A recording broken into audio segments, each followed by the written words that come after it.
এবার আরও এক অসাধারণ বক্তব্য দিলেন হিজবুত তৌহিদের ইমাম। বাংলার মানুষ আপনারা সজাগ হন।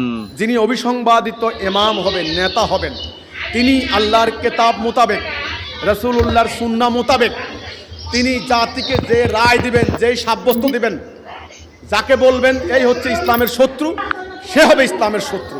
যাকে বলবেন এই হচ্ছে ইসলামের মিত্র, সেই হচ্ছে ইসলামের মিত্র। নাকি আমার বাল্যকাল থেকে দেখে এসেছি কাদিয়ানীদের বিরুদ্ধে হামলা হামলা হামলা। কাদিয়ানীদের সংখ্যা আরো বাড়ছে, কমে নাই। এটা কোনো সমাধান নয়। সমাধানের পথ একটা, পুরো জাতি আগে ঐক্যবদ্ধ হন। যদি পারেন তাওহীদের উপর ঐক্যবদ্ধ হন, তখন জাতির ইমাম যেই সিদ্ধান্ত নেবেন, যার বিরুদ্ধে অভিযান হবে তার বিরুদ্ধে সামরিক অভিযান হবে।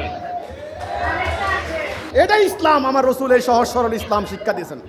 খালিদ ইবনে ওয়ালিদকে বলেছেন, যাও অভিযান পরিচালিত করো, কোনো শক্তি নাই খালিদের পথে রোধ করে দাঁড়ায়। এটাই হচ্ছে ইসলাম।